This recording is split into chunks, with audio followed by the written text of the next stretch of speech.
The NES, the Nintendo Entertainment System. It was the highest-selling video game console of the 1980s, and in many ways, it's gone on to shape the entire industry in its image. The influence of the NES and its games can't be overstated. It dominated the market for half a decade, making billions in profits, all while shaping the subtle minds of an entire generation. But behind its friendly graphics, there was a darker side.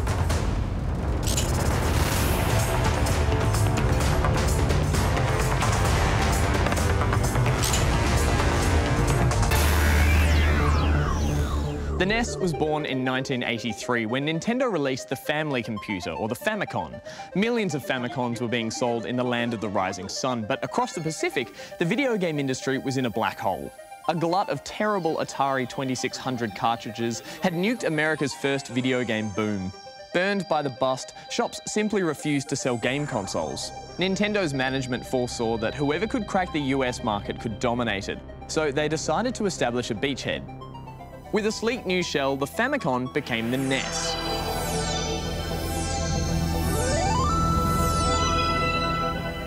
Determined to distance this product from the failures of the past, Nintendo didn't even call it a console. The NES was marketed as a control deck. The initial $50 million US marketing blitz emphasized not the machine, but its capabilities. A light gun that could shoot ducks. And play games like Duck Hunt. A toy robot that didn't do much, but it looked cool. It looked like the future. When you master Rob, the video robot. Nintendo's internal R&D teams competed fiercely to come up with the best new games and gimmicks, and design geniuses Gunpei Yokoi and Shigeru Miyamoto delivered.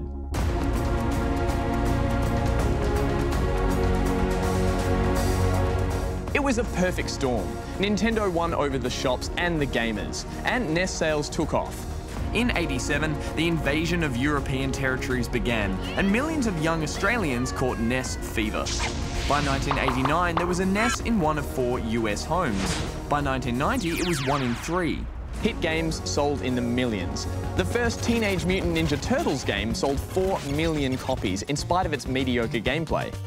Spin-offs multiplied. TV shows starred NES heroes like Super Mario and Link. You're supposed to be guarding the Triforce. Well, excuse me, princess. And a major motion picture, The Wizard, served as a feature-length advert for Super Mario Bros. 3 and the Power Glove. I love the Power Glove. It's so bad. For those on the gravy train, life was sweet. At the time, Data East boss Bob Lloyd said selling NES games was a license to steal. Companies such as Capcom, Acclaim and THQ made fortunes, but that profitability came at a price. Nintendo would only permit licenses to sell carts made by Nintendo itself, cash in advance, with a minimum order of 10,000. Games licensed for NES had to be a console exclusive for 2 years after launch, and each company was limited to just 5 games a year. Nintendo lobbied the US government in an attempt to ban game rentals. Wary of the effect it would have on their bottom line, a lawyer from Nintendo referred to game rentals as commercial rape. They enforced recommended retail prices ruthlessly. A store that discounted a console by as little as 6 cents would find their shipments cut off. What's more, Nintendo engineered market shortages to keep demand at a fever pitch. US retailers placed orders for 110 million carts in '88. Nintendo only sold them 33 million. There were accusations of preferential treatment, and the only stores that had adequate stock of games and consoles for Christmas 1989 had been hoarding them all year. Scarcity only fueled the obsession. By 1990, American children found Mario more recognizable than Mickey Mouse.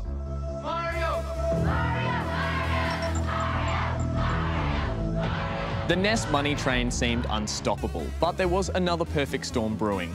Observing the way playing these games released endorphins, scientists theorized that this pastime could have adverse addictive effects. Oprah Winfrey dubbed gamers Nintendo zombies. But worst of all, the late 1980s saw a surge of anti-Japanese sentiment in the US. Americans were paranoid that superior Japanese business practices were leaving them in the dust. And here was a Japanese company that, by fair means or foul, had conquered a traditional American industry on its own turf.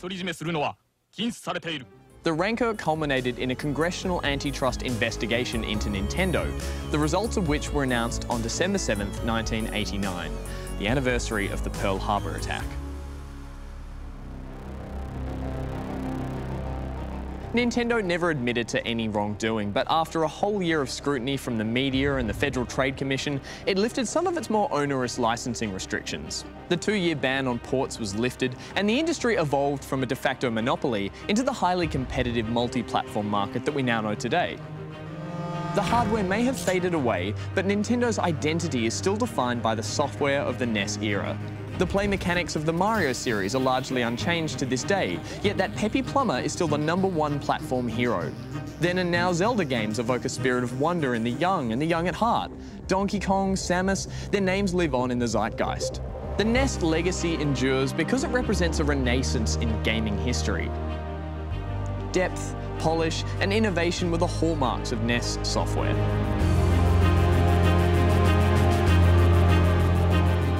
For an entire generation, the sound of the NES is the sound of nostalgia.